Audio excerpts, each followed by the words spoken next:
नमस्कार। Capital TV Uttar Pradesh का खास शो किस्सा यूपी का देख रहे हैं आप। मैं हूं आपके साथ पूजा। आजकल मुस्लिम नेता हिंदुओं को निशाना बनाकर विवादित बयान दे रहे हैं। कई ऐसे आपत्तिजनक बातें कही जा रही है जिससे माहौल गर्मा जाए, हिंदुओं की भावनाएं आहत हो जाए या कोई बड़ी बहस छिड़ जाए। इन दिनों एआईएमआईएम की उत्तर प्रदेश इकाई के अध्यक्ष शौकत अली के बयान की चर्चा चारों तरफ हो रही है। शौकत अली ने मुसलमानों की एक से ज्यादा शादियों को जायज ठहराया और अन्य धर्मों में शादी को लेकर आपत्तिजनक बयान दिया।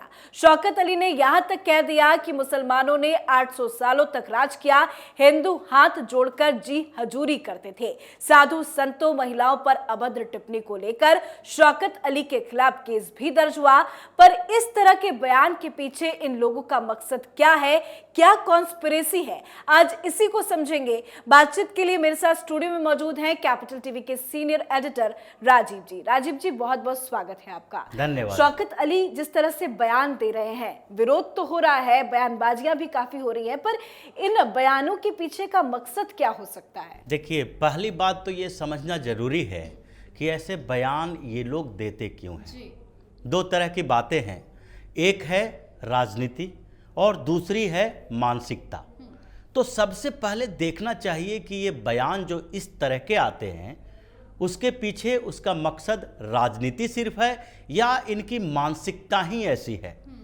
जो बयान हिंदुओं के खिलाफ दिया, जो बयान इन लोगों ने मुस्लिम शासन के लिए दिया, उसमें खुद ही इनको फंस जाने की सारी संभावनाएं दिख रही है।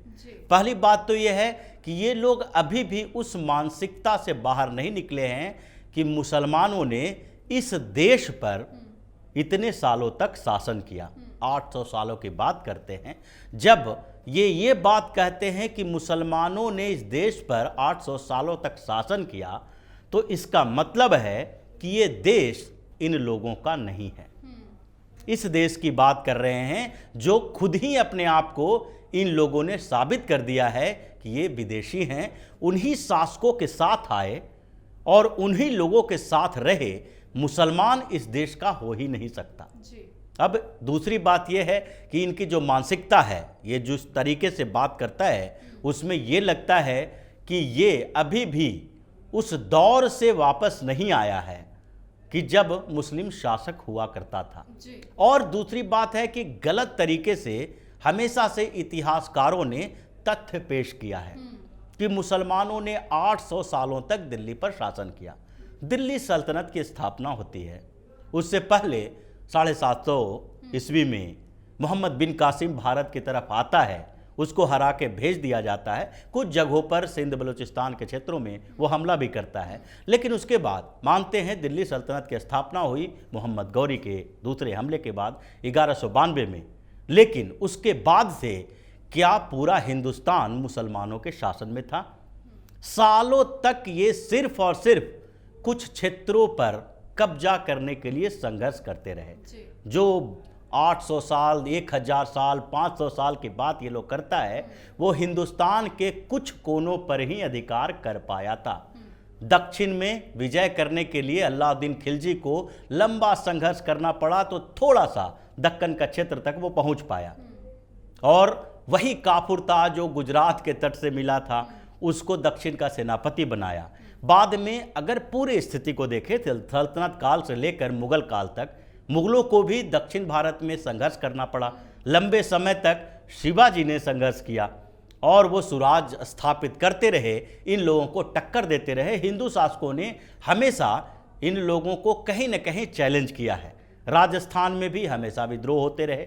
पूरे राजस्थान पर कभी भी इनका कब्जा नहीं हो पाया। अगर बिहार की बात करें तो उत्तर प्रदेश, बिहार के आगे के क्षेत्रों में छोटे छोटे राजवाड़े हमेशा इन लोगों के खिलाफ संघर्ष करते रहे। नॉर्थ ईस्ट पूरी तरह से इन लोगों से अलग रहा। किस आर्यावर्त हिंदुस्तान की बात ये लोग करता है, इसका मतलब है कि ये मानसिकता के लेवल पर अरब से संचालित होता है। यानी कि कभी भी जो इसके कहने का तरीका होता है, हिंदू मुस्लिम एकता, हिंदू मुस्लिम भाई भाई की बात, गंगा जमुनी तहजीब की बात, ये सिर्फ और सिर्फ हिंदुओं को बेवकूफ़ बनाने का तरीका है। इसकी मानसिकता ही ये है कि ये मुस्लिम हैं और इनको अपना एक अलग क्षेत्र चाहिए, अधिकार चाहिए।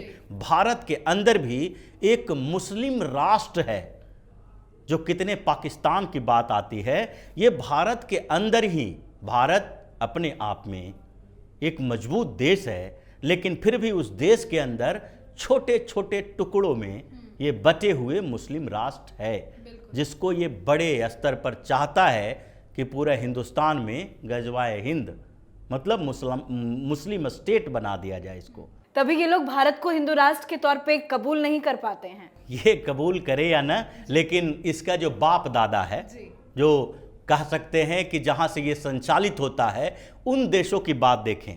अगर हिंदू राष्ट्र के तौर पर हमें संविधान में दर्जा नहीं मिला हुआ है, संविधान में सेकुलर स्टेट बना दिया गया है, लेकिन अगर पाकिस्तान की बात देखें, जब भी भारत और पाकिस्तान के बीच युद्ध हुआ है, 48 में, उसके बाद 65 में, 71 में, जब युद्ध हुआ है, तब पाकिस्तान जब हारा है, पराजित हुआ है, तो उसने हमेशा जिक्र किया है कि हिंदुओं की मतलब हिंदुस्तान में हिंदुओं की जीत हुई है।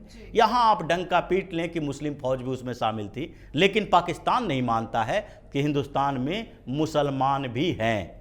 वो हिंदू राष्ट्र ही मानता है हिंदुस्तान को।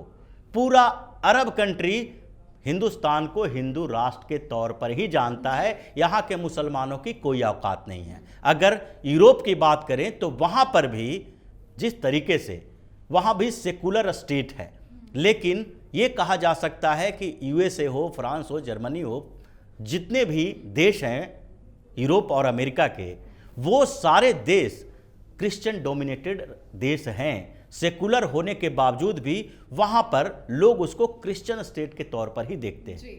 उसी तरीके से पूरा यूरोप भी भारत को हिंदू राष्ट्र के तौर पर ही देखता है। हम ही एक हैं जो हमने संविधान को चेंज करके, और उसके साथ साथ सेकुलरिज्म वर्ड तो बाद में आया, इंदिरा गांधी ने इम्पोज किया इसको, लेकिन उसके साथ साथ जो हम दिखावा करते रहते हैं कि हम सेकुलर हैं, हिंदू राष्ट्र नहीं हो सकते हैं, भले ही हिंदू राष्ट्र होने के बावजूद भी ये सारी जो सुविधाएं, स्थितियां हैं दूसरे धर्मों के लिए, वो भी बरकरार रहेगी। लेकिन मानसिकता शौकत अली जैसे लोगों की है, ये मानसिकता के लेवल पर है। दूसरे स्तर पर राजनीति आती है, वो आपके मानसिकता को इंगित करता है कि राजनीति किस दिशा में चलेगी। बिल्कुल, अगर आपकी मानसिकता अच्छी होगी तभी तो आप अच्छी राजनीति कर पाएंगे। बिल्कुल, क्योंकि इनकी मानसिकता जैसी है वो सामने में दिखाई पड़ता है। अगर दूसरे लोग कहते हैं भारतीय जनता पार्टी की राजनीति के बारे में, कांग्रेस की राजनीति के बारे में, बार बार इस चीज़ का जिक्र होता है कि कांग्रेस की राजनीति ऐसी क्यों होती है, एंटी हिंदू क्यों होती है,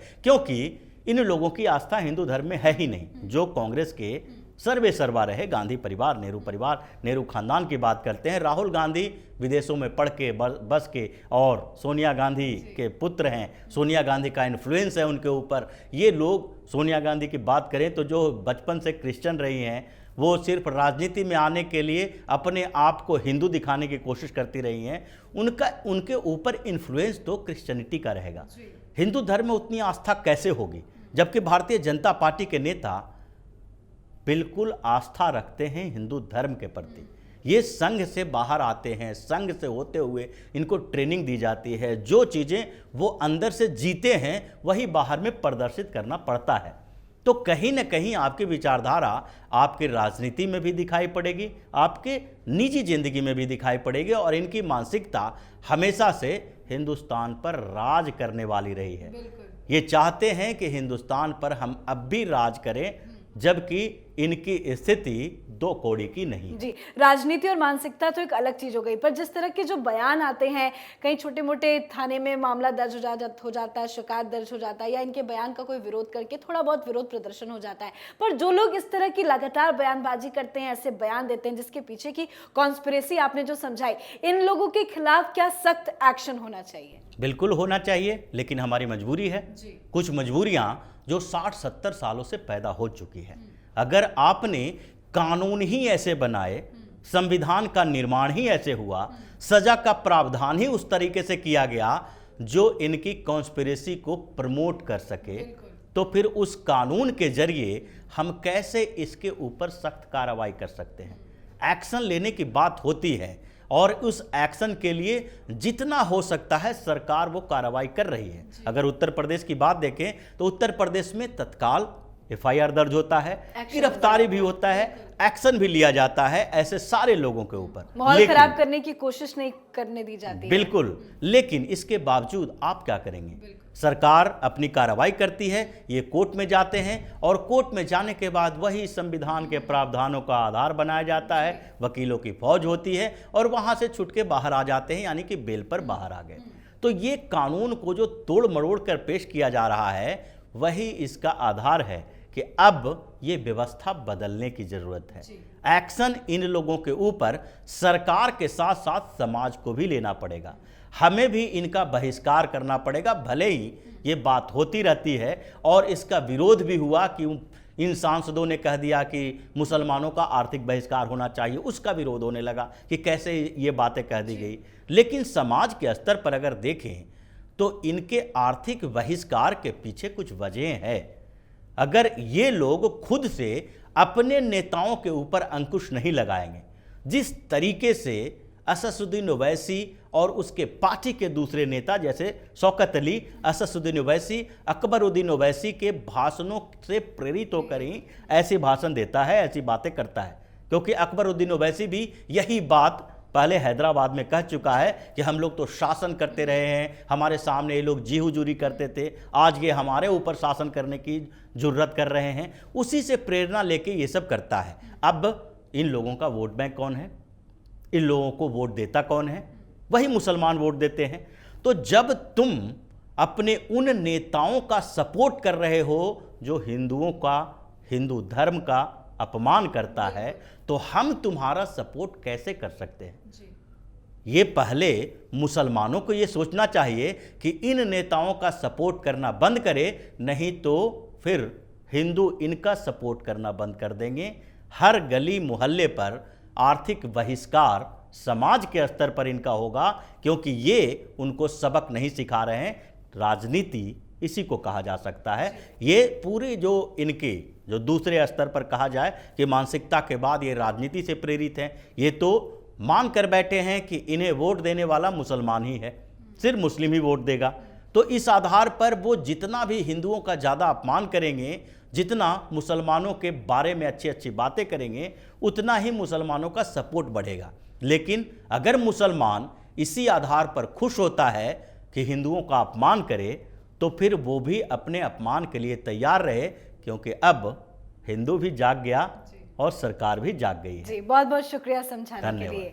तो एआईएमआईएम के प्रदेश अध्यक्ष शौकत अली का विवादित बयान सामने आया है, जिसकी जमकर निंदा हो रही है। शौकत अली ने सीधे हिंदुओं को निशाने पर लिया है। देश में मुस्लिम शासन का जिक्र करते हुए शौकत अली ने जिस प्रकार का बयान दिया है, उस पर विवाद लगातार बढ़ता ही जा रहा है। करीब 8 शताब्दी तक मुस्लिम शासन और उस दौरान हिंदुओं की स्थिति का जिक्र करना इनकी मानसिकता को उजागर करता है, पर ऐसे लोगों की बोलती बंद कर सख्त एक्शन लेने की जरूरत है। आज के हमारे शो किस्सा यूपी का में फिलहाल इतना ही। कल एक बार फिर से किसी और किस्से के साथ हाजिर होंगे। देखते रहिए कैपिटल टीवी उत्तर प्रदेश। नमस्कार।